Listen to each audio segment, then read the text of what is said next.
Hello friends की खबर आपनालोकर आशा करूँ आपनालोक भाले आछे कुशले आछे और मैं बर्तमान भाले आछो। मैं जुबली ब्लग्सर अन्य एटी भिडिओले आपनालोक सकलोके स्वागतम जनाइछो। और আজি मैं बहु दिনৰ মূৰত এটা ভিডিও লৈ আহিছো। বিশেষকৈ আজি একেবাৰে ভাল পোৱা এটা ৰেচিপি লৈ আহিছো আৰু মই খুব ভাল পাওঁ আসলতে তাৰ কাৰণে মই ভিডিওটো বনাইছো আৰু আপোনালোকেও চাওক আজি কি ৰেচিপি বনাও। আজিৰ মোৰ ৰেচিপিটো হৈছে কঁঠালৰ মুচি। মই কঁঠালৰ মুচি সঁচাকৈয়ে বহুত ভাল পাওঁ, বহুত ফেভৰেট হয় মোৰ। তাৰ কাৰণে মই এটা কঁঠাল ললো আৰু মোৰ কঁঠালৰ সাইজটো অলপ ডাঙৰ আছিলে, গতিকে গুছাওতে অলপ কষ্ট হ'ল। আৰু এইফালে এয়া ললো মই আদা, ৰসুন, পিয়াজ, বিলাহী দুটা লৈছো মই, আৰু তাৰ বাবে এটা আলু লৈছো আৰু জলকীয়া লৈ লৈছো মই সোৱাদ অনুযায়ী, যেহেতু মানুহজনে জ্বলা কম খায়, ইমানো জ্বলা দিয়া নাই। এতিয়া মই কঁঠালৰ মুচিখিনি কুকাৰত দি দিলো আৰু লগতে এটা আলু দিছো অলপ সৰু সৰুকে কাটি পেলাই, লগত অলপ নিমখ যোগ কৰি দিছো সিজিবৰ বাবে। মই এতিয়া কুকাৰত দি দিম এটা সিটি মৰালৈকে। আৰু মই যিখিনি কঁঠালৰ মুচিৰ কাৰণে লৈছিলো পিয়াজ আৰু বিলাহী, এই সকলোখিনি কাটি ললো। বিলাহীটোও কাটি লৈছো আৰু পিয়াজটো সৰু সৰুকে কাটি লৈছো। এই সকলোখিনি মই এতিয়া মিক্সাৰত ব্লেন্ড কৰি দিম। এতিয়া মোৰ এয়া বিলাহী, ৰসুন, পিয়াজ সকলোবোৰ মই একেলগে ব্লেন্ড কৰিছিলো আৰু সকলোবোৰ ব্লেন্ড কৰা হৈ গ'ল। মোৰ বহুত ধুনীয়া এটা সেন্ট ওলাইছে। আৰু এইফালে এয়া মই গৰম মছলা ব্যৱহাৰ নকৰো যিহেতু, গতিকে তাৰ কাৰণে মই এয়া গৰম পানীত অলপ ভিজাই ৰাখিছিলো, তেতিয়া অলপ খুনিবলৈ ভাল হয়। এয়া এতিয়া মোৰ কঁঠালৰ মুচিখিনি এটা চিটিতে অফ কৰা হৈ গ'ল আৰু এয়া মই উলিয়াই ললো কঁঠালৰ মুচিখিনি। এতিয়া এইফালে এয়া মই কেৰাহীখন পাতি থৈছো আৰু ইয়াতে তেল দিম। এতিয়া তেল দি পেলাই মই এই কঁঠালৰ মুচিখিনি অলপ ফ্ৰাই কৰি লম।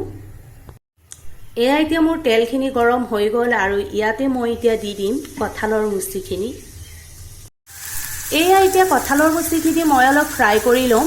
তেনেকৈ বনালে বহুত টেষ্টি লাগে আসলতে খাই।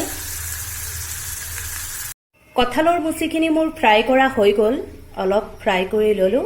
আৰু এইফালে একেখন কেৰাহীতে মই তেল অলপ দি লৈছো আৰু ইয়াতে মই যিখিনি ব্লেন্ড কৰি থৈছিলো বিলাহী, পিয়াজ, এইখিনি মই সকলোখিনি দি দিম।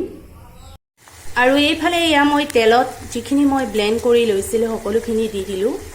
অলপ ফ্ৰাই কৰি ল'ব লাগিব এইখিনি, নহলে কেঁচা গোন্ধটো থাকিলে বেয়া লাগিব। আৰু মই দি দিলো দুটা শুকান জলকীয়া আৰু তেজপাত।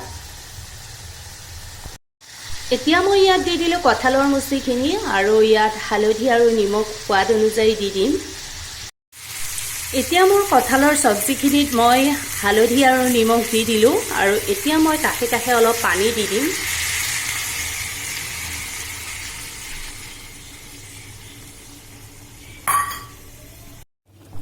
এইফালে এতিয়া দি দিম মই মছলা, আৰু মছলা দিম মই নিজৰ সোৱাদ অনুযায়ী দিম, যেহেতু মোৰ কঁঠালটো অলপ ডাঙৰ হয়। মই এয়া জিৰা দি দিছো।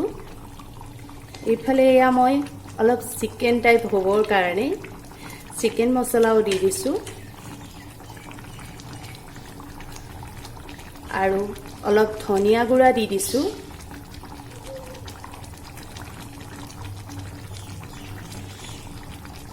আৰু কাশ্মীৰী মছলা দি দিছো অলপ কালাৰৰ কাৰণে।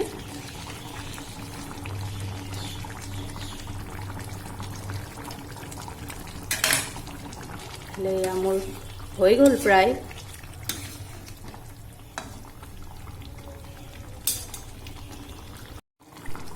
এতিয়া মই ইয়াত অলপ পানী এড কৰি দিলো আৰু যিখিনি পানী মই আসলতে কঁঠাল সিজাওতে যিখিনি মই পানী থৈছিলো সেই পানীখিনি মই আকৌ এড কৰি দিছো ইয়াতে, তেতিয়া টেষ্টটো অলপ ভাল হয়। আৰু এইফালে এয়া মই যিখিনি গৰম মছলা এইখিনি দি দিছো আৰু এতিয়া অলপ ঢাকন দি ৰাখি থম যাতে পানীটো অলপ কমি যায়। ফাইনেলি মোৰ কঁঠালৰ মুচিখিনি হৈ গ'ল আৰু এয়া এতিয়া খাব পৰা হৈ গ'ল। মই অলপ পানীটো থপাই দিলো। এইফালে আকৌ চাটনিৰ কাৰণে পদিনা, কণ বিলাহী, আদা, নহৰু আৰু অলপ জলকীয়া সৰহকৈ লৈছো, কাৰণ জ্বলাটো অলপ বেছি হলে ভাল লাগে পদিনাৰ লগত। মোৰ বিলাহী আৰু পদিনাৰ চাটনিও এয়া ৰেডি হৈ গ'ল আৰু বহুত টেষ্টি হৈছে। গোন্ধটোৱে সঁচাই ক'ব লাগিব, ইমান ধুনীয়া সেন্ট ওলাইছে। খাবলৈতো আৰু টেষ্টি হৈছে।